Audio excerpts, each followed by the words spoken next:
ابو جال نالوں زیادہ طواف کنے کرنے نے، حج کنے زیادہ کرنے نے، دسو تے صحیح نا؟ پھر جہنم وچ گیا کہ نہ؟ وہ نہیں کہندا سی کہ اے سارا کچھ اے کر دے نے، اے میرا جناب پتر دین والا، اے تیاں دین والا، اے دمڑی شاہ ہے، اے پیسے دیندا ہے، اے نوٹاں والی سرکار ہے، اے فلاں سرکار ہے۔ سونے گل سمجھا جی، کدی بھی اودا عقیدہ نہیں سی کہ اے بارشاں پندا ہے، اے تیاں دیندا ہے، اے فلاں کردا ہے۔ یقربونا الی اللہ زلفا، اے سانو اللہ دے نیڑے کر دے نے مرتبے دے اعتبار نال۔ لو انا کو انہوں نے وسیلہ بنایا تے او ہمیشہ ہمیش واسطے کافر ٹھہرے، مشرک ٹھہرے اور جہنم دے بالن بن گئے۔ یہ نا آپ نے ہاں او ہو سکتی جڑی انہوں نے آپ پاکستان وچ بنا لئی۔ ہاں پاکستان دی سرزمین تے جنت، جڑی جنت دا قرآن وچ تذکرہ ہے، او اللہ دے عرش دے نیچے 7 آسماناں پار ہے۔ سانو کیڑی جنت چاہیے تے جنہاں نو یہ چاہیے جڑے اللہ دے شریک بن گئے؟ کیوں جی اللہ دا شریک بننا ہی ہے۔ بقیہ ویڈیو دیکھنے سے پہلے ویڈیو کو لائک کریں، چینل کو سبسکرائب کریں اور بیل آئیکن پر کلک کریں۔ شکریہ۔ اعوذ باللہ من الشیطان الرجیم، بسم اللہ الرحمن الرحیم۔ ناظرین، ایک کلپ میری نظر سے گزرا اور یہ ایک طویل موضوع ہے، باب الوسیلہ۔ انشاءاللہ تبارک و تعالیٰ میں اس پہ 4 ایپیسوڈ لگاتار لاؤں گا۔ آج پہلی ایپیسوڈ، اس کے بعد دوسری اور تیسری۔ تفصیلاً گفتگو تو نہیں ہوگی، لیکن مختصراً ہر ایک پہلو پر ہماری گفتگو ہوگی، اور نہ کسی دیوبندیت کی بات ہوگی، نہ کسی بریلویت کی بات ہوگی، نہ کسی فرقہ وارانہ عنوان کی بات ہوگی۔ صرف قرآن و حدیث آپ کے سامنے پیش کروں گا، اور ان ائمہ کے اقوال اور علماء اہل سنت کے معتبر علماء کے اقوال پیش کروں گا، تاکہ اس عقیدے کو سمجھا جا سکے کہ یہ عقیدہ ہے کیا، اور اس پر جو تفرقہ آرائی اور آپس میں لڑانے جھگڑانے کا ماحول بنا رہتا ہے بعض شاطر قسم کے لوگوں میں، تو اس کو بھی جو اس کا رد ہو سکے۔ وسیلہ اصل میں اس بات کو سمجھنا ضروری ہے۔ اب سب سے پہلے تو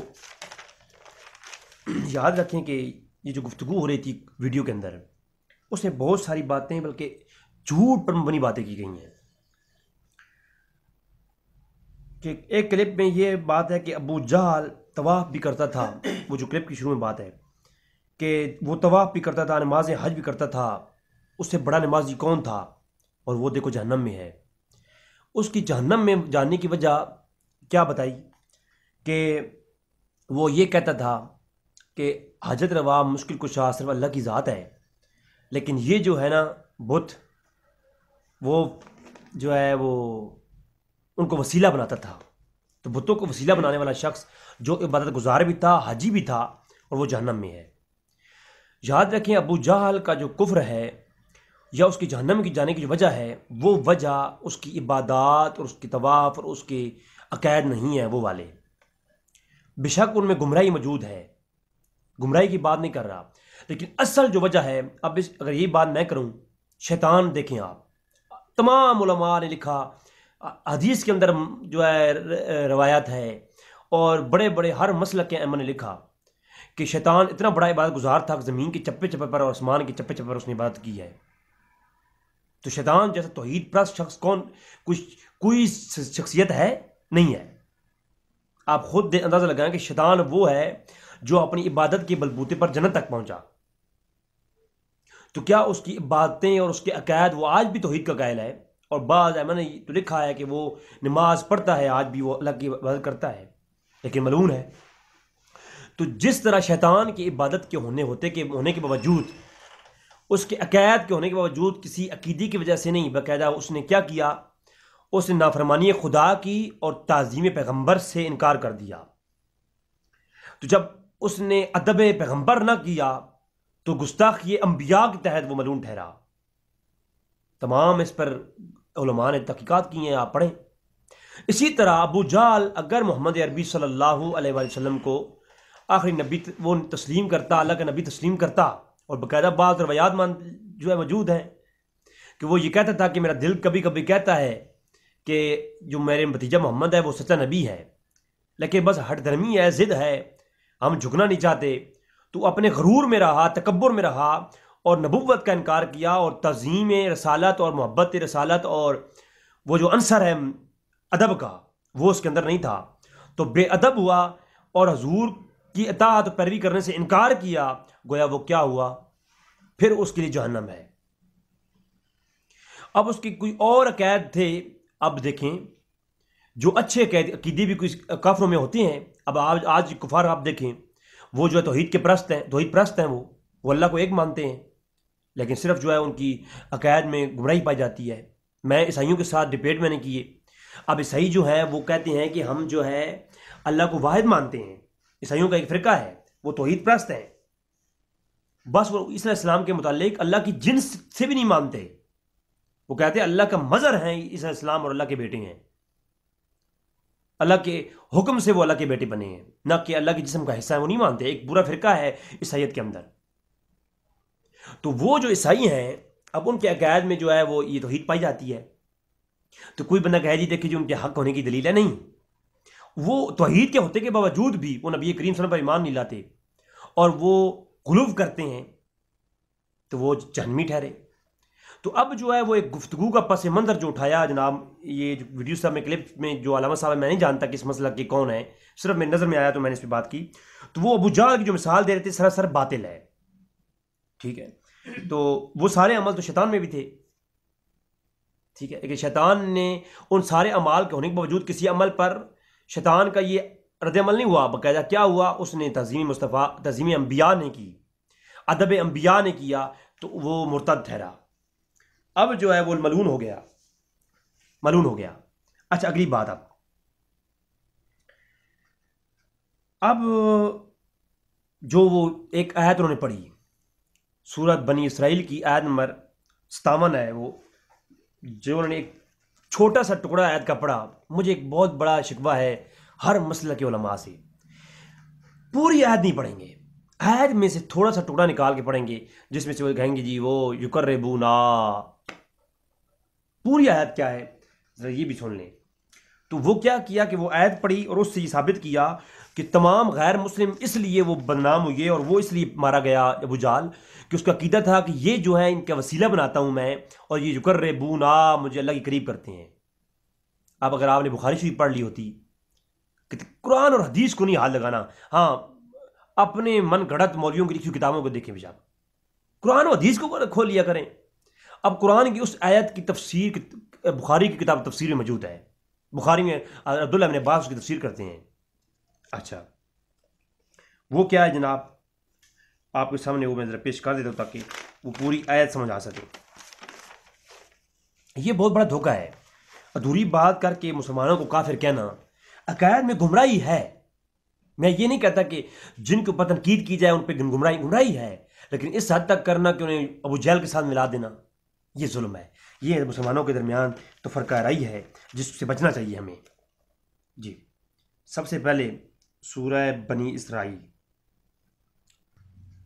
سورہ بنی اسرائیل میں رب تعالیٰ نے ارشاد فرمایا اولئک الذین یدعون یبتغون الی ربہم الوسیلہ۔ پورے قرآن میں 2 جگہوں پر لفظ وسیلہ آیا، ایک سورہ بنی اسرائیل کی آیت نمبر 57 میں، اور ایک سورہ آل عمران کی سورۃ مائدہ کی آیت نمبر 35 میں۔ وہ آگے چل کے ہماری گفتگو آئے گی، ابھی صرف میں تمہیداً گفتگو کر رہا ہوں۔ تو یہ آیت انہوں نے پڑھی کہ جو ہے وہ لوگ جو اللہ کی جو ہے پوجا کرتے ہیں بت بنا کر کے اور اس کی طرف وسیلہ تلاش کرتے ہیں، یہ سورۃ بنی اسرائیل کی آیت 57 ہے۔ اس پہ آگے تفصیلاً گفتگو ہوگی میری، پہلے میں یہ تمہیداً آپ بتا دیا کہ اس کے اندر بھی انہوں نے ایک بہتان باندھا ہے، اس آیت کو ادھورا پیش کیا۔ اصل اس کی بخاری سے شرح میں آگے دکھاتا ہوں۔ تو آؤ چلتے ہیں گفتگو کی طرف، اور آپ کو آج پہلے گفتگو ہے یہ باب الوسیلہ کے عنوان سے، وسیلہ کیا ہے اور وسیلہ کہتے کسے ہیں، اس بات کو سمجھنے کی ہمیں ضرورت ہے۔ سب سے پہلے یاد رکھیں کہ پاکستان میں جو ایک جنت کا ذکر کیا گیا اس پہ بھی ہم الگ سے بحث کریں گے، اگلی کلپ میں بات آئے گی کہ جو پاکستان میں بعض لوگوں نے جنت بنا رکھی ہے ان کے اندر کس حد تک گمراہی ہے اور کس حد تک، اور میں یہ کہتا ہوں جو میں فی الحال جو تنقید کرتے دوسروں پہ، میں ان علامہ صاحب کے لیے کہوں گا جناب آپ تو پاکستان میں ایک جنت کے اوپر رو رہے ہیں، ہر گھر میں میرے نبی ایک جنت بنا کر گئے ہیں، ہر گھر میں میرے نبی نے ایک جنت بنائی ہے، فرمایا تمہاری ماں کے قدموں کے نیچے جنت ہے۔ تو وہ ذرا اس جنت کی ڈیفینیشن مجھے کر دیں، اگر ماں کے قدموں کے نیچے جو جنت ہے یاد ہو میرے نبی نعوذ باللہ من ذالک، میرے نبی نعوذ باللہ من ذالک جو ہے وہ جھوٹ تو بول سکتے نہیں ہیں. اب میرے نبی نے فرمایا تمہاری ماں کے قدموں کے نیچے جنت ہے. اب اس جنت کی ڈیفینیشن تم پہ ضروری ہے، کرو، میں اس پہ کمنٹ نہیں کروں گا. تو میرے نبی تو ہر گھر میں جنت بنا کے گئے ہیں، آپ تو ایک جنت کی لائن لگانے کی بات کرتے ہیں جناب. خیر، تنقید کرنے سے پہلے تھوڑا تحقیق کرنا ضروری ہوتا ہے، ٹھیک ہے. اور سب سے پہلے یاد رکھیں وسیلہ ہے کیا. ایک گمراہی ہے اور بعض اس کو غلط رنگ دیتے ہیں. یہ بحث بریلوی اور دیوبندی کی نہیں ہے. حقیقت میں علماء محدثین نے قرآن و حدیث میں کیا اس کے بارے میں ہے اور محدثین نے اس کے اوپر تعریف کیا بیان کی ہے، وہی آپ دیکھ لیں. سب سے پہلے عقیدہ کیا ہے وسیلے کے متعلق یہ سن لیں، اور عقیدہ کیا ہونا چاہیے. سب سے پہلے یاد رکھیں کہ دعا کرنے کے بہت سارے طریقے ہیں. کوئی رو کے کرتے ہیں، کوئی آجین ساری سر کرتے ہیں، کوئی ہاتھ اٹھا کے کرتے ہیں، اور کوئی جو ہے ہاتھ کو باندھ کے کرتے ہیں. دعا کرنے کے مختلف طریقے ہیں. کوئی نماز کے اندر ہی کرتے ہیں جو ہے حالت تشہد میں بیٹھ کے. تو دعا کرنے کے مختلف طریقے ہیں. ان طریقوں میں سے ایک طریقہ ہے یہ توسل کے ساتھ دعا کرنا. اب اس سے ہرگز یہ نہیں ہوتا کہ اگر توسل کے ساتھ دعا کرے تو یقیناً وہ دعا قبول ہوگی، ایسا کبھی نہیں ہوگا. بلکہ یہ اور نہ ہی نعوذ باللہ من ذالک کوئی ایسا عقیدہ ہے کہ ہم نبی کا وسیلہ دیں گے تو دعا قبول ہوگی ہوگی. ان نعوذ باللہ اللہ کوئی مجبور ہو جائے گا، ایسا کوئی عقیدہ نہیں. جو ایسا عقیدہ رکھے وہ مشرک اور کافر ہے، دائرہ اسلام سے خارج ہے. بلکہ یہ تقرب اللہ، اللہ کے قریب ہونے کے لیے جو وسیلہ بنایا جاتا ہے اس کے اندر کچھ لوازمات ہیں کہ اللہ تبارک تعالیٰ کے کسی نیک بندے کا یا نبی کا وسیلہ دینا بھی وہ اس ذات کا وسیلہ واضح طور پر اس لیے نہیں ہوتا، کسی ذات کا وسیلہ نہیں ہوتا. حقیقت اگر ایسا ہوتا تو پھر کسی عام آدمی کو پکڑ بھی آپ وسیلہ دے سکتے ہیں، بلکہ وہ اس کے منصب اور اللہ کے ہاں وہ جس قرب کی جہاں پر ہے اس قرب کی وجہ سے اس کا وسیلہ ہوتا ہے. تو اس طرف یہ سمجھنا چاہیے آپ کو. اور اللہ جو ہے اپنے محبوب بندے سے محبت کرتا ہے، اور اللہ تبارک تعالیٰ کے جو قریب ہیں ہمارا کا اعتقاد ہوتا ہے کہ اے میرے مولا یہ بندہ تیرا کتنا نیک ہے، اے اللہ اس نیک بندے کے توسل سے ہماری دعا قبول فرما. اب نیک ہونا یہ اس کی صفت ہے، تو یہ صفات اس کی صفت کی وجہ سے قرب اللہ کی طرف کی وجہ سے اس کا یہ وسیلہ دیا جاتا ہے. جی، اور جو اس کے علاوہ کوئی بھی عقیدہ رکھے، ٹھیک ہے، یاد رکھیں کہ محض اللہ کے لیے کسی کی محبت رکھنا بذات خود عمل صالح ہے، اور یہی بات وسیلے کی بنیاد جس سے کسی کو اختلاف نہیں ہو سکتا. ٹھیک ہے، اور درست عقیدہ یہی ہے کہ کسی بندے کو، نیک بندے کو اس کی صفات کی بنا پر اس کا وسیلہ پیش کرنا. اس کے علاوہ کوئی عقیدہ بھی جو رکھے، جو علماء کا اس پہ آگے قول پیش کروں گا، وہ تمام کہ ہاں یہ متفقہ بات ہے کہ وہ بندہ گمراہی اور ضلالت میں ہے، اور اسلام اس کا ایمان جو ہے وہ خارج الاسلام ہے. وہ بات سمجھائی؟ تو یہ جناب عقیدہ ہے جو میں نے تھوڑی سی وضاحت اس کی کر دی ہے. اب اللہ تبارک تعالیٰ شاہ رگ سے زیادہ قریب ہے، تو پھر وسیلے کی کیا ضرورت ہے؟ یاد رکھیں آگے چل کے اس کی تمام اعتراضات کے جوابات بھی میں ایک ایپیسوڈ بناؤں گا. قرآن کریم سے ایسی کئی چیزیں ہیں. جب اللہ شاہ رگ زیادہ قریب ہے تو اللہ تبارک تعالیٰ کو یہ دو فرشتے بٹھانے کی کیا ضرورت ہے؟ پھر اللہ کو نام اعمال کے لیے کتابوں پر مقرر فرشتے، کلا ان کتاب الابرار لفی علیین وما ادراک ما علیین کتاب مرقوم یشہد المقربون. اور وہ مقرب فرشتی ہیں جو تمہارا نام اعمال علیین کے اندر رکھا ہوا ہے، اس کی دیکھ بھال کرتے ہیں اس کو. تو یہ کیا ہے؟ سمجھنے کی ضرورت ہے. جب آپ قرآن کو پورا قرآن و حدیث کو دیکھیں گے تو آپ کے سامنے واضح ہو جائے گا اصل عقیدہ کیا ہے. اور یہ جو پیروں کے من گھڑت عقیدے ہیں اور اس طرف جو خارجیوں کے من گھڑت عقیدے ہیں، دونوں کا رد ہو جائے گا. آگے چلیں آپ. تو یاد رکھیں اس کے آپ اسی کے اوپر جواب میں دوں گا انشاءاللہ، آگے ایک ایپیسوڈ بناؤں گا کہ اللہ شاہ رخ صدر قریب ہے، پھر اللہ کو کے لیے وسیلے کی ضرورت کیا ہے. اچھا، سب سے پہلے وسیلے کے اوپر یہ کوئی جو اختلاف ہے، یہ اختلاف سنیوں اور بریلیوں کا نہیں ہے. یہ بہت بڑی جہالت ہے کہ اب کوئی بریلیوں کے اوپر اعتراض کر رہے ہیں، کوئی دیوبندی بیچاروں پہ اعتراض کر رہے ہیں، کوئی غیر مقلدین اہل حدیث پہ اعتراض کر رہے ہیں. تو یہ میں سمجھتا ہوں کہ یہ اس دور کا نہیں، اس سے پہلے کا یہ اختلاف ہے، علماء کے مابین رہا ہے. اور پھر علماء نے جمہور کا جو فیصلہ ہے وہ بھی بتایا ہے. آپ کو سامنے ایک حوالہ پیش کر دیتا ہوں. حوالے تو بہت سارے ہیں لیکن مختصراً آج پہلی ایپیسوڈ ہے، اس میں مختصراً گفتگو ہی کرنا چاہوں گا. آگے دلائل آ رہے ہیں. امام الشیخ محمد بن علوی مالکی بزرگ ہیں، انہوں نے مفاہیم کتاب لکھی، یجیب علی التصحیح، المفاہم یجیب علی التصحیح کے نام سے کتاب مشہور، صفحہ نمبر جلد نمبر 8 صفحہ 117. اسی کے اوپر بات کر کے ہیں توسل کے جس مسئلے میں اختلاف ہے وہ توسل بے عمل ہے، جیسا کہ ذوات اور شخصیات کا وسیلہ. اب وسیلے کی دو بڑی قسمیں ہیں، اس بات کو سمجھیں. پہلے وسیلہ کہتے کسے ہیں کی تعریف پہلے سنیں. حافظ ابن کثیر، امام راغب اصفہانی اور بڑے بڑے ائمہ، بلکہ چلو یہاں میں غیر مقلدین اور حدیث کی بات بھی کر دوں. غیر مقلدین کا کہنا ہے کہ پاکستان اور ہند کے اندر ہمارا پہلا ترجمان الدیوبند کا بھی یہ کہنا ہے، شاہ ولی اللہ محدث دہلوی ہیں، اور بریلوی بھی ان کو اپنا امام مانتے ہیں، اپنی کتابوں کے اندر ریفرنس دے رکھے ہیں. تو پاکستان اور ہندوستان کے اندر تمام علماء دیوبند، علماء بریلوی، علماء سارے علماء ایک جگہ پہ اکٹھے ہیں، اور وہ شاہ ولی اللہ محدث دہلوی ہیں. وہ بھی اور ان کے پڑپوتے شاہ اسماعیل دہلوی بھی، ان سے ذرا پوچھ لیتے ہیں کہ یہ بتائیں جناب وسیلہ کہتے کیسے ہیں. سب سے پہلے حافظ ابن کثیر 774 جس نے وفات ہے، تفسیر میں کثیر میں کہتا ہے الوسیلۃ فی الاصل ما یتوسل بہ الی الشیء ویتقرب بہ، کہ وسیلہ اس چیز کا نام ہے، اس واسطے اس ذریعے کا نام ہے جس کو آپ پکڑ کر کے اپنے منزل مقصود تک پہنچتے ہیں، ویتقرب بہ، اس کا قرب حاصل کرتے ہیں.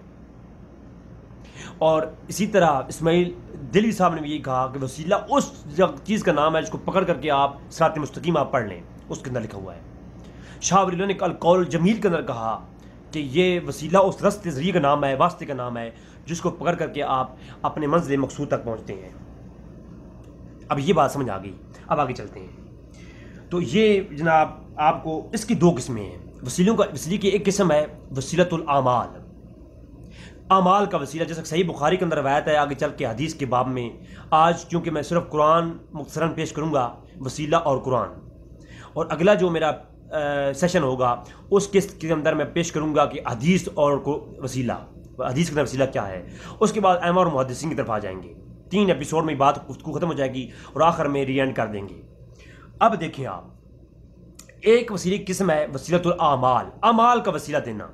اس پر پوری امت جمع ہے، کسی کا کوئی اختلاف نہیں، تک شیعہ کا بھی کوئی اختلاف نہیں، معتزلہ کا بھی کوئی اختلاف نہیں، جتنے بھی گمراہ فرقے ہیں اور جتنے حق والے ہیں تمام کا کوئی اختلاف نہیں ہے اس پہ. کہتے ہیں کہ اعمال کا وسیلہ نماز پڑھو، اس کا وسیلہ دو، جائز ہے. اور صحیح بخاری میں ایک روایت بھی ہے، بہت مشہور قصہ ہے کہ 3 آدمی غار میں پھنس گئے تھے، اور ان میں سے پھر جب غار کے سامنے پتھر آ گیا اور وہ اندر پھنس گیا تو انہوں نے وسیلہ دیا، اے میرے مولا، میں اپنی بچوں کی حق حلال کی روزی سے پرورش کرتا ہوں، اگر میرا یہ عمل تمہیں پسند ہے تو اس کے وسیلے سے ہماری نجات فرما. دوسرے نے کہا کہ میرے مولا، میں حق حلال کماتا ہوں، اپنے والدین کو کھلاتا ہوں، تو ان سے بڑا پیار بھی کرتا ہوں، اس کو میرے قبول منظور فرما. اور اسی طرح پھر فرمایا کہ میں جو ہے بکری چراتا ہوں، اس کا دودھ لے کے آتا ہوں، اور وہ بھی. تو یعنی مختصراً یہ کہ اس نے تینوں نے اپنے اپنے اعمال کے وسیلے دیے اور اللہ نے ان کی نجات فرمائی. تو عملوں کا وسیلہ دینا، اعمال کا وسیلہ دینا، یہ سب کے ہاں جائز ہے. جب اعمال کا وسیلہ جائز ہے تو دوسری قسم ہے وسیلۃ الذوات، ذاتوں کا وسیلہ، شخصیات کا وسیلہ، انبیاء، اولیاء، صالحین اور بزرگان دین، اور ان کا وسیلہ دینا. اب اس کے لوگ منکر ہیں، تو میں یہ کہتا ہوں کہ اگر اعمال کا جائز ہے وسیلہ، تو اعمال ہی کی وجہ سے کسی کو ولی کہتے ہیں ہم. وہ اپنے اعمال کر کے عمل صالح کی وجہ سے اس کی جو صفت ولایت ملتی ہے وہ عمل صالح کی وجہ سے ملتی ہے. تو اس شخص کی قدر ہمارے ہاں ہم اس کو وسیلہ تبھی دے رہے ہیں کہ وہ نیک ہے. اور نیک ہوا کیسے؟ عمل صالح سے. تو اعمال کا وسیلہ آپ سب مانتے ہیں، تو پھر جن بندوں نے نیک اعمال کیے ہیں ان کا وسیلہ کیوں نہیں مانتے؟ کیونکہ بھائی کسی گناہگار چرسی شرابی کا وسیلہ ہم کیوں نہیں دیتے؟ کیونکہ اس کے اعمال اچھے نہیں ہیں. تو اصل وسیلہ تو اعمال کا ہے. تو فی نفسی ہی یہ وسیلہ جو ولیوں اور نبیوں کا ہے یہ بھی ان کے مقام اور صفات اور اعمال ہی کا وسیلہ ہے. نبی کا وسیلہ فی ذات کی اس کی ذات کا وسیلہ نہیں ہوتا. یہ وسیلہ بھی اس کی صفت نبوت کا ہوتا ہے، اس کی صفت علم کا ہوتا ہے، اس کی صفت جو ہے عبادت کا ہوتا ہے. نبی تو سراپا اعمال ہوتا ہے، عمل صالح ہوتا ہے. تو در حقیقت یہ بھی وسیلہ جو ولیوں کا وسیلہ ہے یہ وسیلۃ الزوات جو دوسری قسم ہے، پہلی قسم سب مانتے ہیں، وسیلۃ الاعمال سب مانتے ہیں. اور وسیلۃ الزوات وہ میں نے ثابت کر دیا کہ وہ بھی در حقیقت فی نفس ہی اعمال ہی کا وسیلہ ہے. صرف کسی ذات کا وسیلہ اس لیے دیتے ہیں کہ وہ ولی ہے، تو اس کی ولایت ہے اس کی اعمال کی وجہ سے. تو در حقیقت یہ بھی اس کے نیک ہونے کی، اے میرے مولا تیرا فلاں بندہ نیک ہے، اس نے عبادات کی ہیں، تیرے ہاں مقبول ہے، اے میرے مولا اس بندے کے وسیلے سے ہماری یہ حاجت پوری فرما. اب اللہ کی مرضی ہے وہ پوری کرے یا نہ کرے، اس میں شرک کا تو عوام ہے ہی نہیں. ہاں یہ دعا کا جو طریقہ ہے یہ خود آگے بتاؤں گا، خود اللہ کے رسول نے سکھایا ہے اور قرآن و حدیث میں موجود ہے، اس کی نص اصل موجود ہے. اچھا اب وہ امام مالکی کی بات پڑھتے ہیں.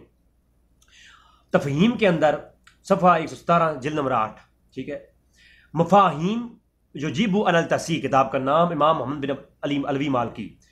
کہتے ہیں وسیلہ جو ہے بغیر عمل کے جو وسیلہ ہے شخصیات کا ذوات کا وسیلہ ہے، اور اس طرح کہا جائے اللہم انی اتوسل الیک بالنبی کا محمد اور اتوسل الیک با ابو بکر صدیق رضی اللہ تعالیٰ عنہ و بے عمر بن خطاب رضی اللہ تعالیٰ عنہ و بے عثمان غنی اور علی رضی اللہ تعالیٰ عنہ.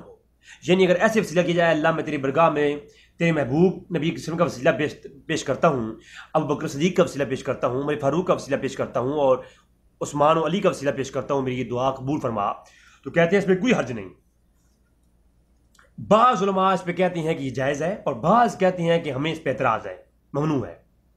اب دونوں کے قول لکھتے ہیں اور پھر کہتے ہیں اصل میں یہ اختلاف سوری ہے، اس کے اوپر کسی کو کافر کہنا ممکن ہی نہیں ہے، مشرک کہنا ممکن ہی نہیں ہے. اب اگر اور در حقیقت کسی ولی کا وسیلہ بنایا جانا اس کے عمل ہی کی وجہ سے ہے، اور بالکل بالاتفاق جائز ہے. بلکہ اللہ فرماتا ہے یحبوہم ویحبونہ، کہ اللہ ان سے محبت فرماتا ہے اور وہ اللہ سے محبت فرماتے ہیں. اس کے تحت جو اللہ کے پیارے ہیں وہ اللہ کے قریب زیادہ ہیں، اللہ ان سے پیار کرتا ہے. تو اگر یوں کہا جائے اللہ تو ان سے پیار کرتا ہے اور یہ تجھ سے پیار کرتے ہیں، میرا یہ عقیدہ ہے اے اللہ ان کے وسیلے سے میری دعا قبول فرما، تو اللہ اپنے بزرگ اور اپنے مقرب لوگوں کی جو ہے نا محبت کا احیا کرتے ہوئے تمہاری دعا قبول فرماتا ہے. اب لازم نہیں قبول فرمائے گی، لیکن یہ اعتقاد رکھ لے کوئی تو کافر ہو نہیں ہوگا. ٹھیک ہے. اب آگے سنیں ذرا. تو یہ امام مالکی لکھتے ہیں، تو فرمایا یہ حسن ظن کی وجہ سے ہوتا ہے اور فضیلت کا اعتقاد رکھتا ہے، اور پھر یہ اعتقاد رکھتا ہے کہ اللہ تبارک تعالیٰ اس متوسل بھی ہی شخص سے محبت کرتے ہیں. پھر یہ اعتقاد رکھتا ہے کہ یہ تمام امور متوسل بھی میں موجود ہیں. جب آپ اس معاملے میں غور کریں گے تو اس محبت کو ضرور بضرور پائیں گے کہ یہ اعتقاد متوسل کا عمل ہے، کیونکہ عقیدت اور اعتقاد اس عمل کو کہتے ہیں جس پر متوسل کا قلب مضبوطی سے جمع ہوا ہو. گویا وہ متوسل کہتا ہے یا رب انی احب فلاننا واعتقاد انہ یحبک وہو مخلص، یعنی وہ کہتا ہے کہ اے اللہ تیرا فلاں آدمی جو ہے وہ تو اسے محبت رکھتا ہے اور وہ تجھ سے محبت رکھتا ہے، میرا یہ یقین ہے. اے میرے مولا تو بھی اس سے محبت کرتا ہے اور میرے یقین کی وجہ سے وہ تیرا مخلص آدمی ہے اور تیرے رستے میں جہاد کرتا ہے، اور میرا یہ اعتقاد ہے اے اللہ تو اس سے راضی ہے، اے اللہ تو مجھ سے بھی راضی ہو جا، میں تجھے اس کا وسیلہ پیش کرتا ہوں. تو فرمایا بالکل یہ جائز ہے، اس میں کوئی حرج نہیں ہے. اور اس وسیلے کے اوپر کوئی بندہ کسی کے ایمان پہ شک کرنا یا اختلاف جو یقینی ایک سوری اختلاف ہے اس سے یہ بات کہاں لازم آتی ہے کہ متوسلین پر کفر کا حکم لگایا جائے اور ان کو دائرہ اسلام سے خارج کیا جائے؟ جی جناب، امام علوی مالکی ہیں، ان کا یہ فتویٰ میں نے شروع میں پیش کر دیا تاکہ معلوم ہو جائے کہ یہ عقیدہ رکھنے میں دو قسم کے گروہ پہلے تھے، اور مضبوط جو عقیدہ وسیلے کے اوپر جو عقیدہ ہے وہ وسیلے کے قائلین کا ہے، اور تمام جمہور علماء اس پہ جو ہے نا وہ قائم ہے۔ اب قرآن کی طرف آتے ہیں تاکہ وہ جو بزرگ نے اپنی تقریر کے اندر ایک آیت پڑھی ہے اس کے اوپر بات ہو سکے۔ ناظرین، اب ایک دو آیت پیش کر کے اجازت چاہوں گا، انشاءاللہ اس پہ اگلی ایپیسوڈ حدیث کی روشنی میں تفصیلاً آپ کے سامنے پیش کروں گا۔ سب سے پہلے پورے قرآن میں لفظ وسیلہ دو جگہوں پہ آیا۔ سورۃ مائدہ کی آیت نمبر 35 اللہ فرماتا ہے یا ایھا الذین آمنوا اتقوا اللہ وابتغوا الیہ الوسیلہ، اے ایمان والو اللہ سے ڈرو، تقوی اختیار کرو اور اس کی طرف وسیلہ تلاش کرو۔ یہاں دو چیزوں کا ذکر ہے، ایک اتقوا اللہ، اللہ سے تقوی اختیار کرنا، ڈرنا، اور وابتغوا الیہ الوسیلہ، اور وسیلہ تلاش کرنا۔ اس واو وابتغوا کا جو واو ہے یہ دو کے مابین امتیاز کر رہا ہے، یہ دو وجودوں کو الگ الگ جدا کر رہا ہے۔ ایک وجود ہے اتقوا اللہ، اللہ سے تقوی اختیار کرنا، دوسرا ہے ابتغوا الیہ الوسیلہ، یہ دوسرا وجود ہے، دو وجود ہیں، دو وجود الگ الگ ہیں۔ اب اگر اہل علم جانتے ہیں کہ وجود تو الگ ہے، ان کا وجوب یکساں ہے، بات سمجھ آ رہی ہے نا؟ یعنی جس طرح ہم نے تقوی اختیار کرنے کا حکم ہے، اسی طرح وسیلہ بھی تلاش کرنے کا حکم ہے، وسیلہ پکڑنے کا بھی حکم ہے۔ بات سمجھ آ رہی ہے نا؟ تو اب جو ہے اس وسیلے سے مراد کیا ہے؟ اس وسیلے سے مراد ائمہ اور تمام مفسرین کا اجماع ہے، پوری امت کا اجماع ہے، بلکہ اس پہ میں انشاءاللہ اگلی ایپیسوڈ کے اندر آپ کو کچھ بخاری اور مسلم کی روایات پیش کر دوں گا جو اس وسیلے کا جو ہے ڈیفینیشن کر دیں گی۔ یہاں پر ایک بریلوی حضرات بھی یا جو اس طرح کے عقائد وسیلہ رکھنے والے لوگ ہیں وہ ایک روایت پیش کر کے اس کے اوپر ایک بہتان باندھتے ہیں۔ اس لیے میں کہتا ہوں جو وسیلے کی قائلین ہیں، جو وسیلے کو مانتے ہیں، ان کے ہاں اتنے دلائل موجود ہیں، پھر ان کو کیا ضرورت ہے کہ میں نے کل پرسوں ایک گروپ کے اندر دیکھا، وہ ایک بھائی تھے، خود کو بریلوی کہہ رہے تھے، اور وہ جو ہے ایک حدیث پیش کر کے بخاری کی اس کے اوپر اتنا بڑا جھوٹ بول رہے تھے۔ آگے چل کے وہ روایت میں پیش کرتا ہوں، بتاؤں گا۔ اسی لیے میں کہتا ہوں جو بریلوی حضرات ہیں کہ خدا را جب کسی حدیث کے اوپر آپ بات کریں تو تحقیق کریں، پہلے اس کے اوپر جو ہے مشاہرین کو پڑھیں۔ آپ ایک حدیث کے لفظ وسیلہ آ گیا اور آپ اس کو اپنا وسیلہ ثابت کرنے کے لیے، جب آپ کے وسیلے کے ہونے پر اتنے دلائل اور موجود ہیں تو آپ یہ ایک حدیث کے اوپر جھوٹ کیوں بول رہے ہیں؟ آگے چل کے وہ میں پیش کرتا ہوں۔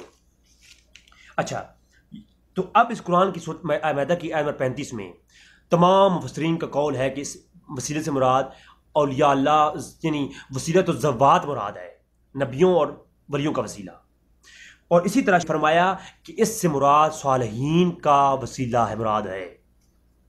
القول الجمیل شاہ ولی اللہ کہتے ہیں اس آیت میں آمنوا اتقوا اللہ وابتغوا الیہ الوسیلہ سے مراد الیہ الوسیلہ، اللہ کی طرف وسیلہ تلاش کرنا۔ کوٹ کر رہا ہوں کہ سب حضرات ان کو مانتے ہیں، اہل حدیث ہوں، دیوبند ہوں، بریلوی ہوں، اس لیے کہتا ہوں خدا را ان مسلوں کو جھگڑنا چھوڑو۔ القول الجمیل صفحہ 34 کہتے ہیں بدو مرشد را یا بھی نادر است علا، کہ اس قول کے متعلق یہ قول ہے کہ شاہ ولی اللہ محدث دلوی کے جو ہے نسل میں سے شاہ اسماعیل دلوی، وہ کہتے ہیں اپنی صراط مستقیم کے اندر کہ تمام جمہور کا یہی قول ہے کہ جو ہے سالکان علماء نے یہ کہا ہے کہ اس سے مراد مرشد کامل کی بیعت ہے۔ بدو مرشد را یا بھی نادر است، اس سے مراد کیا ہے؟ صفحہ 57 شاہ اسماعیل دلوی کی صراط مستقیم جو فارسی میں ہے اس کا صفحہ 57 ہے کہ بدو مرشد را یا بھی نادر است، اس سے مراد یہ ہے کہ کسی مرشد کے ہاتھ پہ بیعت کیے بغیر نہ آج جن تک کسی کو جو ہے اللہ کی طرف رستہ ملا ہے، صراط مستقیم ملا ہے، نہ ملے گا۔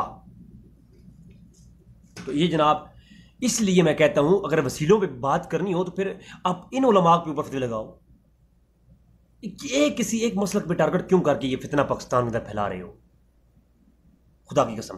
اچھا آگے دیکھیں، اب وہ جو آیت کریمہ جو جناب مولانا صاحب نے پیش کی، اور آپ دیکھ کے حیران ہو جائیں گے کہ مولانا صاحب نے جو آیت پیش کی ہے اس کا کیا انہوں نے جو ہے نا وہ پیش کیا اور کیا چھپایا، یہ آپ خود آپ دیکھیں گے انشاءاللہ تبارک و تعالی۔ سورہ بنی اسرائیل آیت نمبر 57 پر انہیں آیت کا ایک حصہ پڑھا، میں ڈھونڈنے میں دیر لگ گئی کہ یار یہ جو پڑھ رہے ہیں کدھر ہے، حالانکہ اسی آیت کے اندر ہی وسیلہ ہے، ادھوری بات پیش کی، اسی آیت کے اندر کیا ہے، وسیلہ موجود ہے۔ یہ جناب اولئک الذین یدعون یبتغون الی ربہم الوسیلۃ ایہم اقرب ویرجون رحمتہ۔ اب یہ اس آیت کو آخر کا حصہ ٹکڑا لے کر آیت پیش کر دی، اور اللہ اکبر، اب آیت پوری کیا ہے؟ اللہ فرماتا ہے اولئک الذین یدعون یبتغون، وہ لوگ جو پوجا کرتے ہیں، عبادت کرتے ہیں،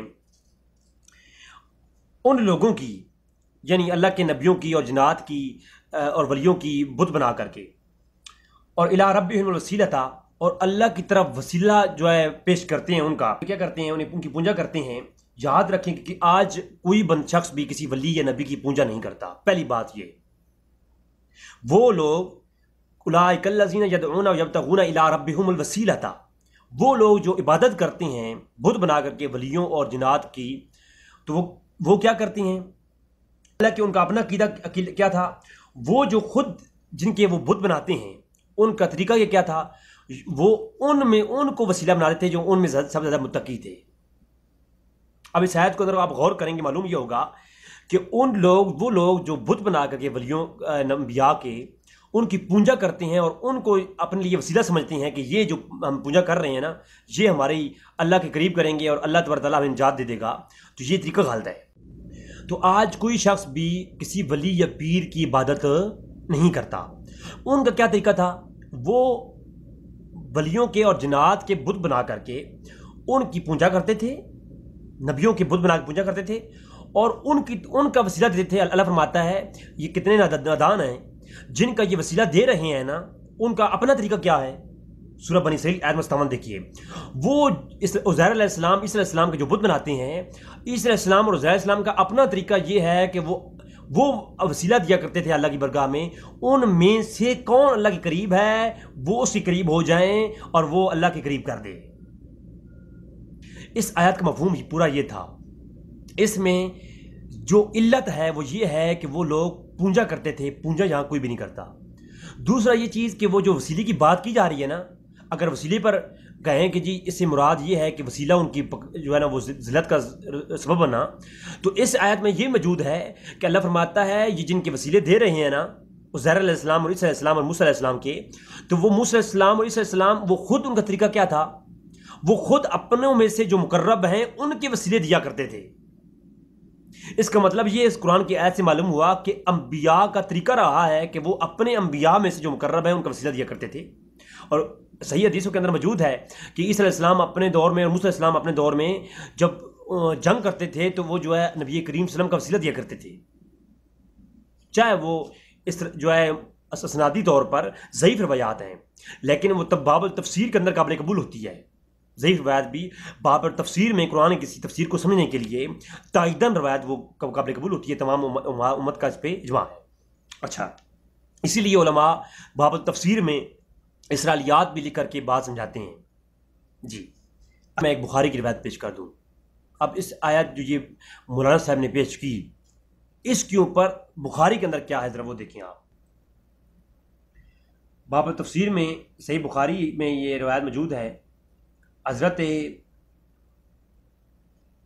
عبداللہ بن مسعود اس کا شان نزول بیان کرتے کہتے ہیں کہ ایک جماعت عرب کے حق میں، یہ ایک جماعت عرب کے حق میں نازل ہوئی جو جنات کے ایک گروہ کو پوجتے تھے۔ ایک عرب کی جماعت تھی جو کہ جنات کی پوجا کرتے تھے، اور جن اسلام لے آئے اور ان کے پوجنے والے اسے بے خبر رہے، تو اللہ تعالیٰ نے انہیں یاد دلایا کہ فرمایا کہ تم تو جن کی پوجا کرتے تھے وہ جو ہے وہ سجدے کرتے ہیں، اور خود ہمارے مقربین کا وسیلہ ڈھونڈ رہے ہیں۔ ہائے ہائے ہائے، مولوی صاحب آپ پھنس گئے ہیں اور بہت برا پھنس گئے ہیں۔ جو آیت آپ دوسروں پہ تنقید کے لیے پیش کر رہے ہیں وہ آیت کی تفسیر عبداللہ بن مسعود بخاری شریف کے اندر پیش کرتے ہیں اس کی تفسیر، اور کہتے ہیں کہ اللہ تبارک تعالیٰ نے یہ آیت نازل کر کے یہ بیان فرمایا، حضور فرماتے ہیں، عبداللہ بن مسعود فرماتے ہیں شان نزول، کہ جب وہ جنات ایمان لے آئے تو جو لوگ جنات کی پوجا کرتے تھے ان کو اللہ نے فرمایا کہ اے جنات کی پوجا کرنے والے، وہ جنات جو ہیں وہ تو اب ہمارے ہاں سجدہ کرتے ہیں اور ہم پہ ایمان لے آئے ہیں، اور وہ ہمارے بندوں میں سے جو مقرب لوگ ہیں ان کے وسیلے ہمارے حضور پیش کرتے ہیں۔ مولوی جی بڑے برے پھنس رہے ہیں، آپ بڑے برے پھنس رہے ہیں، آپ نے بات تو کر دی جوش خطابت میں، لیکن آپ کو پتہ نہیں کہ آپ اہل علم ہیں، تو آپ تحقیق کیا کریں گفتگو میں۔ کسی پہ تنقید کرنا بہت آسان ہے، میں یہاں پر بیٹھ کے 1000 لوگوں کو تنقید کر دوں، یہ شیون اہل علم کا نہیں ہوتا، یہ آپ اس پہ توجہ فرمائیں۔ تو یہ بات جناب کلیئر ہو گئی۔ اچھا، اب یہاں پر میں آپ کے سامنے ایک اور چیز پیش کروں۔ حضور اکرم صلی اللہ علیہ وسلم کا وسیلہ لینا، اس پر خود جو ہے قرآن گواہی دیتا ہے۔ قرآن میں اللہ نے ارشاد فرمایا سورہ نساء کی آیت نمبر 64 میں، وَلَوْ أَنَّهُمْ إِذْ ظَلَمُوا أَنفُسَهُمْ جَاءُوكَ فَاسْتَغْفِرُوا اللَّهَ وَاسْتَغْفَرَ لَهُمُ الرَّسُولُ۔ وَلَوْ أَنَّهُمْ إِذْ ظَلَمُوا، جب تم اپنی جانوں پہ ظلم کر بیٹھو، انفسہم اپنی جانوں پر، جاؤکا برگاہ مصطفیٰ میں آ جاؤ، مسجد میں کیوں نہ چلے جاؤ بھائی، اللہ کے گھر میں جاؤ، کعبۃ اللہ جاؤ، ہونا تو یہ چاہیے تھا۔ اور مزے کی بات، اللہ نے جہاں جہاں قرآن میں یہ فرمایا کہ میرے لیے استغفار کرو، تو فرمایا استغفار کرتے رہو، شاید تمہیں، یعنی اللہ نے اپنے لیے استغفار کرنے پر، میں پوری دعوے کے ساتھ کہہ رہا ہوں، پورا قرآن اٹھا کے دیکھیں، جہاں اللہ فرماتا ہے نا یا ایھا الذین آمنوا توبوا الی اللہ، اللہ کی طرف توبہ کرو، توبۃ نصوحا، توبہ کرو۔ اب آگے اللہ کی مرضی ہے، وہ قبول کرے نہ کرے، کہیں پکی بات نہیں آئی، لیکن آپ یہاں پر دیکھیں گے تو حیران ہو جائیں گے۔ فرمایا تم یوں بھی ہر وقت استغفار اللہ سے کیا کرو، اس پہ تمہاری فضیلت بھی ہے، اللہ چاہے تمہیں بخش بھی سکتا ہے، اور اللہ تمہارے لیے آسانیاں پیدا فرما سکتا ہے، اچھی بات ہے، خود بھی اللہ کے استغفار کرو۔ لیکن اگر تم حضور تمہارے پاس موجود ہیں، تم اس طرح کرو کہ اپنے نبی کریم صلی اللہ علیہ وسلم پہ اپنی جانوں پہ ظلم کر بیٹھو، تو میرے نبی کی برگاہ میں جاؤ کا، مصطفیٰ کی برگاہ میں آ جاؤ، پھر کیا فاستغفر اللہ، پھر اللہ سے استغفار کرو۔ میرے مولا گھر میں بھی استغفار کیا جا سکتا ہے، مسجد میں ہو سکتا ہے، کعبۃ اللہ میں ہو سکتا ہے، نہیں فرمایا وہاں بھی ہو سکتا ہے، کرو وہاں بھی کرو، لیکن گارنٹی اگر استغفار کی چاہیے تو پھر کیا تمام لوگ عربی جاننے والے اس آیت کو سمجھیں گے۔ فرمایا فاستغفر اللہ، پس اللہ سے استغفار کرو، فاستغفر لہم الرسول، اور تمہارے لیے تمہارا رسول بھی استغفار مانگے۔ اچھا میرے مولا پھر شاید والی بات، هو التواب الرحیم، شاید والی بات ہے نہیں، فرمایا یہاں شاید نہیں، لوجد اللہ، اوپر لام تحقیق لگا دیا، واجد اللہ نہیں فرمایا، لوجد اللہ، یہ لا جو ہے تحقیق کے لیے لگایا، فرمایا اب پکی ڈھکی بات ہے، پال ہو گئے اللہ کو، لوجدہ پال ہو گئے میرے مولا کس چیز کو، اللہ کو۔ یہاں پر پکی بات ہے، شک کی گنجائش نہیں، پکی ڈھکی بات ہے، مصطفیٰ کی برگاہ میں جا کر کہ تم استغفار کرو اور مصطفیٰ کریم تمہارے لیے استغفار کریں، تو خدا کی قسم تم پالو گے اللہ کو۔ اچھا کس حالت میں پاؤ گے، اے ہائے تواب الرحیمہ، نہایت خوب توبہ قبول کرنے والا، اور رحیمہ رحم، دو صفات یہاں پر اللہ نے اپنی بیان فرما دی، اوپر مور لگائی۔ اور کل سناولا پانی پتی رحمۃ اللہ تفسیر مدری فرماتے ہیں یہ تواب الرحیمہ، لوجد اللہ پہ وقف کرو، اور تواب الرحیمہ سوال جواب ہے، یعنی لوجد اللہ پالو گے اللہ کو، کس حالت میں پاؤ گے، ابھی سوال پیدا ہوگا، اس کا جواب یہ ہوگا تواب الرحیمہ، بڑی توبہ قبول کرنے والا پاؤ گے۔ تفسیر مدری اٹھا کے دیکھیے، لیکن میں اصل تفسیروں کی طرف جاتا نہیں ہوں، آج اکثر لوگ تفسیروں کو مانتے نہیں ہیں، تو میں قرآن و حدیث سے ذرا اتفاق کرتا ہوں، اور پھر اس پہ آپ امام دارمی نے اس کو نقل کیا، اور دیگر ائمہ نے اس کو، ابن عساکر نے روایت کیا، مسند یعلا کے اندر موجود ہے، امام قرطبی نے تفسیر قرطبی میں اسی آیت کے تحت لائے کہ ایک شخص علی رضی اللہ عنہ روایت کرتے ہیں، ایک شخص آیا، حضور کو دفن کیے چند دن گزرے تھے، تو حضور کی قبر مبارک کی مٹی ابھی کچی تھی، تو ایک شخص آیا اور آ کر کے اپنا چہرہ مبارک حضور کی قبر میں رکھ دیا اور رونے لگ گیا، اور رونے لگا، اور اس آیت پڑھی وَلَوْ أَنَّهُمْ إِذْ ظَلَمُوا أَنفُسَهُمْ جَاءُوكَ، یہ آیت پڑھی اور رونے لگا۔ اور پھر کیا ہوا کہ دعا کی اونچی اونچی، اے میرے مولا، اے اللہ، اے رب تعالیٰ کی ذات، تیرا فرمان ہے کہ جب جانوں پہ ظلم کر بیٹھو تو میرے محبوب کی برگاہ میں آ جاؤ، میں تمہارے محبوب کی برگاہ میں اے اللہ آ گیا ہوں۔ اچھا یاد رکھیں، اب اس موضوع میں آتا نہیں ہوں، یہاں پر دعا جو ہے اللہ سے مانگی اور کہا کہ اے میرے مولا، میں تجھ سے دعا کرتا ہوں، اے میرے مولا، اپنے نبی کی برگاہ میں آ گیا ہوں، تیرے نبی کی برگاہ میں آ گیا ہوں، میں نے جانوں پہ ظلم کیے ہیں، اور اے نبی آپ میرے لیے دعا فرما دیں، استغفار کر دیں۔ اور وہ شخص وہاں پر یہ دعا کر کے رو کر کے وہاں سے ابھی پلٹا ہی تھا تو وہاں ایک شخص کی آنکھ لگی ہوئی تھی، وہ جاگ پڑا، وہ کہنے لگا وہ شخص کو روکو اور اسے کہو کہ تمہاری توبہ قبول کر لی گئی ہے۔ اور بعض روایت میں ہے کہ اللہ کے رسول خواب میں آئے اور فرمایا کہ اس کو بتا دو کہ تمہاری توبہ قبول کر دی گئی ہے۔ تو یہ اس آیت کی تائیدن اگر وہ ہے سند ضعیف کے ساتھ روایت ہے تو سند صحیح کے ساتھ بھی باب التفسیر میں روایت حجت ہوتی ہے۔ میں نے آپ کو کئی دفعہ اس پہ لیکچر ریکارڈ کروائی ہیں جی، محدثین مفسرین کے ہاں یہ جو ہے موجود ہے بات، ٹھیک ہے۔ اور وہ آپ دیگر ائمہ کو، پرانے مفسرین کو پڑھیں گے تو عبداللہ بن عباس کا یہ طریق تھا کہ وہ کئی آیتوں کی تفسیر کرتے ہوئے ایسی چیزیں پیش کرتے تھے جو کہ مثال کے طور پر لی جاتی ہیں۔ آپ باب تفسیرات پڑھ لیں بعض ائمہ کی کتابوں سے جی۔ تو یاد رکھیں، اللہ تبارک تعالیٰ کی ذات وہ ذات ہے جو کہہ دے کن فیکون۔ جب اللہ کی ذات اتنی قابل جو ہے وہ قدرت رکھنے والی ذات ہے، تو میں آج دن تک ایک چیز پر بڑی ریسرچ کی، مجھے نہیں ملی، اگر کسی بھائی کو ملے تو مجھے بتائے۔ اللہ تبارک تعالیٰ ہر چیز پر قادر ہے، اس کے باوجود اللہ تبارک تعالیٰ نے سارا نظام وسیلوں کے تحت چلا رکھا ہے۔ اعمال بھی فرشتوں کے وسیلے سے لیتا بھی ہے، جو ہے ہر چیز کی خبر بھی فرشتوں کے وسیلے سے لیتا ہے۔ یہ اللہ کا نظام ہے، اللہ خود ہر چیز پہ قادر ہے، خود سننے والا ہے، سمیع و بصیر ہے، پھر بھی فرشتوں کا وسیلہ۔ اللہ تبارک تعالیٰ فرما دیتا کن فیکون، وہ کام ہو جائے۔ اللہ بدر کے اندر فرما دیتا کن فیکون، اور کن کہہ دیتا تو بدر کے اندر تمام کافر غرق ہو جاتے۔ لیکن فرشتوں کو نزول کا کیا مفہوم ہے؟ یعنی مفہوم یہ ہے کہ اللہ کن کی قدرت رکھتے ہوئے بھی اللہ نے فرشتے بھیجے کہ میں مدد کرتا ہوں، رب ہو کر وسیلہ میں بناؤں گا فرشتوں کو۔ جب رب ہو کر کے وسیلہ فرشتوں سے بدر کے جو ہے صحابیوں کی مدد کرتے ہیں تو اللہ کی ذات کی شان ہے یہ، اللہ کی یہ شان نہیں کہ اللہ ہر جگہ پر کون کہہ کر کے جو ہے اپنی مدد کرتا رہے لوگوں کی، نہیں، اللہ کی یہ شان نہیں، وہ بذات ہی خود ہر جگہ لوگوں کی مدد کرے، بلکہ اللہ تبارک تعالیٰ نے اپنے فرشتے اور اپنے وسیلے بنائے ہوئے ہیں جو اپنی مخلوقات کے لیے بنائے ہیں۔ اللہ کو تو کسی وسیلے کی ضرورت نہیں۔ اللہ کی ذات میں نے بتایا کہ وہ ہے جو کن کہہ دے تو کام ہو جائے، لیکن جب اللہ تبارک تعالیٰ مدد کے لیے نبی کے لیے فرشتے اتارتا ہے تو یہ مفہوم ظاہر ہوتا ہے کہ اگر اللہ تبارک تعالیٰ وسیلے کی کہیں کوئی ضرورت نہیں تو یہ فرشتوں کا نزول اور لشکر اسلام کی مدد فرشتوں کے وسیلے سے ہی کیوں؟ لہٰذا اللہ تبارک تعالیٰ نے فرشتوں کو نزول کر کے بتایا کہ میں رب ہو کے وسیلے کے ذریعے تمہاری مدد کرتا ہوں اور تم بندے ہو کر کے جو ہے وسیلے کی تلاش ضرور کرنا، اس لیے فرمایا یا ایھا الذین آمنوا اتقوا اللہ وابتغوا الیہ الوسیلہ جی۔ اور پھر میں یہ کہتا ہوں جو رب کن کہے اور کام ہو جائے، تو پھر یعقوب علیہ السلام کی قمیض چلتی ہے مصر سے اور اعلان ہوتا ہے سورہ یوسف کے اندر اذھبوا بقمیصی ھذا فالقوہ علی وجہ ابی یأتی بصیرا۔ وہ قمیض چلی، ارے قمیضوں سے شفا ہونی ہوتی تو وہاں کسی کو اتار کر کے منہ پہ لگا لیتے نا۔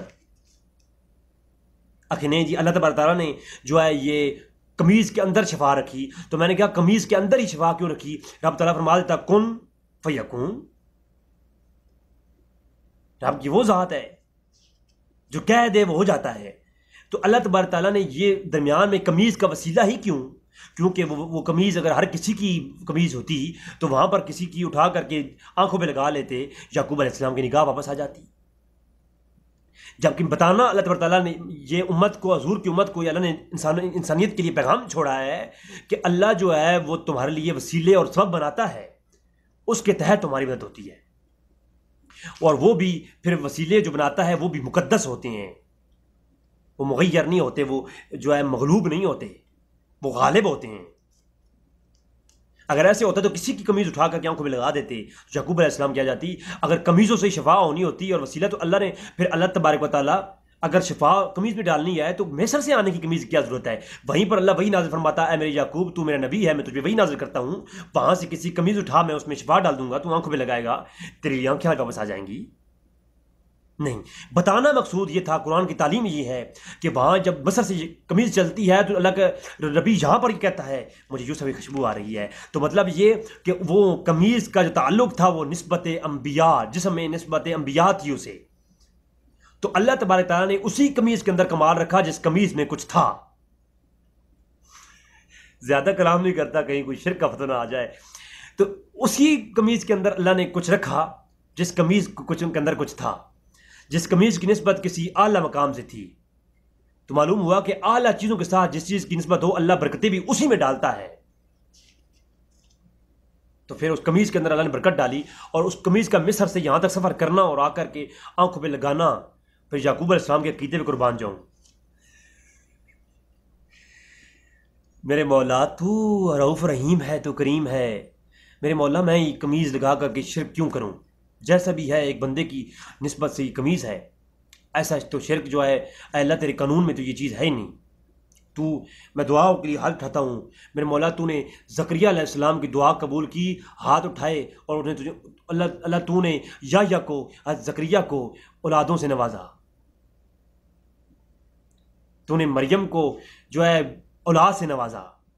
میرے مولا تو دعا جب انبیاء کی دعائیں کے لیے ہاتھ اٹھ جائیں تو جو ہے مرادیں پوری کر دیتا ہے۔ میرے اللہ تو حقیقی رب ہے، تو انبیاء کی دعائیں نہیں رد نہیں کرتا۔ میرے مولا میں قمیض کو یہ شرکیہ معاملات میں اس لیے اپنی سبب نہیں بناتا، میں قمیض کو سائڈ بھی کرتا ہوں، میرے مولا میں دعا کرتا ہوں میری دعا کے اندر برکت ڈال، انہیں آنکھیں دے دے۔ ایسا کچھ نہیں ہوا، یعقوب علیہ السلام نے فوراً قمیض کو اٹھایا اور آنکھوں پہ لگایا۔ معلوم ہوا یعقوب علیہ السلام کا عقیدہ تھا کہ اس قمیض کے اندر کچھ ہے۔ نہیں، زیادہ کلام نہیں کرتا پھر، کیونکہ مشکل ہو جائے گی۔ ایسی باتیں کرنے سے تو باز ہی رہے تو اچھا ہے، یہ راز کی باتیں ہیں، راز ہی رہیں تو اچھا ہے۔ جی، ایسے میں قرآن کریم سے الحمدللہ 50 سے زائد آیت کریمہ پر اس طرح کی گفتگو الحمدللہ کر سکتا ہوں، لیکن علمی بات میں نے ہمیشہ کہا کرتا ہوں، پاؤں میں ویڈیو ڈال سکتے ہیں، کالے کر کے دھمکیاں دے سکتے ہیں، گرفتار کرانے کی دھمکیاں دے سکتے ہیں، لیکن میدان علم کے اندر نہ خنجر اٹھے گا نہ تلوار کسی سے، یہ بازو ہمارے آزمائے ہوئی ہیں۔ بات سمجھے نہیں آئی؟ انشاءاللہ تبارک تعالیٰ اگلی ہماری گفتگو حدیث کی روشنی میں ہوگی۔ یہ صرف آج مختصراً میں نے آپ سے پیش کیا۔ دعا ہے کہ رب تعالیٰ ہمیں حق جاننے کی توفیق عطا فرمائے اور باب الوسیلے کو سمجھنے کی توفیق عطا فرمائے۔ وسیلہ شرک ہرگز نہیں ہے، ہاں وسیلے کی آڑ میں ایک حدیث یہاں پیش کر دوں جو کہ بریلوی آزاد کی طرف سے پیش کی جا رہی تھی، اس کی بات کرنا ضروری ہے۔ صحیح بخاری کتاب الاذان، صحیح مسلم کتاب الاذان اور دیگر کتب روایت کے اندر کتاب الاذان کے اندر روایت موجود ہے، حضور نے فرمایا جب تم مؤذن اذان دے تو مثل ما یقول اس کے الفاظ ساتھ ساتھ دہرائے جاؤ۔ جب مؤذن اذان دے چکے ثم صلوا علیہ، اذان کے فوراً بعد مجھ پہ درود شریف پڑھو۔ اذان کے بعد درود شریف پڑھنا حضور کا حکم ہے فوراً۔ اس کے بعد یہ دعا مانگو، اللہم رب ھذی الدعوۃ التامۃ والصلاۃ القائمہ آتی محمد الوسیلہ۔ یہ لفظ وسیلہ یہاں موجود ہے۔ اب اس لفظ وسیلہ کے اوپر ایک بریلوی بھائی جو ہے وہ ایک گروپ کے اندر میں نے دیکھا، وہ زور دے رہے تھے کہ دیکھو جی میں حدیث سے وسیلہ لفظ دکھاتا ہوں۔ اس بھائی نے دعویٰ کیا اگلے نے کہ تم پوری حدیث سے وسیلہ لفظ دکھا دو، تو اس بھائی نے یہ حدیث اٹھا اور کہا کہ دیکھو یہ ولیوں کا وسیلہ ہے، خدا کے لیے حدیث کے ساتھ مذاق نہ کریں۔ اور کئی روایات وسیلے پہ موجود ہیں، اگلی میری ایپیسوڈ آنے والی ہے حدیث کی روشنی میں، وہ آپ دیکھیں۔ لیکن یہ جو روایت ہے ظلم نہ کریں، اس کو برا پڑھ لیں۔ یہ جو دعا ہے نا، اس میں فرمایا کہ آتی محمد الوسیلہ، اے اللہ تم محمد صلی اللہ علیہ وسلم کو وسیلہ عطا فرما۔ اس وسیلے سے مراد کیا ہے؟ صحابہ کرام نے عرض کی یا رسول اللہ یہ وسیلے سے مراد کیا ہے؟ صحیح بخاری کے اندر دیکھیے، فرمایا انہ منزلۃ فی الجنہ، یہ ایک جنت کے اندر ایک مقام ہے جس کا نام وسیلہ ہے۔ یا رسول اللہ اس مقام وسیلہ پر کون فیض ہوگا؟ آئے ہائے ہائے ہائے ہائے ہائے، فرمایا رجل واحد آنا انہ آنا ہوا، کہ ایک ہی اس مقام میں وسیلہ پر، مقام محمود پر ایک ہی شخص بس فیض ہوگا جنت کے اندر۔ وہ مقام وسیلہ جو جنت کے اندر ایک مقام ہے، جنت کے اندر ایک مکان ہے، اس کا نام وسیلہ ہے۔ یہ تمہارے اور پیروں والا ولیوں والا وسیلہ نہیں ہے یہاں پر مراد، اس سے مراد جنت والا وسیلہ ہے۔ جنت کے اندر ایک مقام کا نام، ایک مکان کا نام وسیلہ ہے، اور اس وسیلے کے بارے میں حضور نے فرمایا یہ جنت کے اندر مقام ہے اور اس میں رہے گا کون یا رسول اللہ؟ تو حضور نے فرمانا تو یہ چاہیے تھا کہ میرے پیارے صحابہ مجھے علم ہی نہیں ہے کون مرے گا حق پر اور کون جو ہے آخرت میں حساب و کتاب ہوگا، اس کے بعد اللہ خود جس کے لیے ڈیسائیڈ فرمائے گا وہی جائے گا۔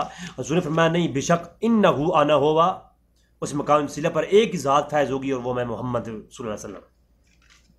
ایک طویل گفتگو ہو سکتی ہے میرے بھائی اس عنوان پر۔ اللہ تبارک و تعالیٰ سے دعا ہے کہ اللہ ہمیں حق جاننے کی توفیق عطا فرمائے۔ وما علینا الا البلاغ المبین۔ السلام علیکم ورحمۃ اللہ وبرکاتہ۔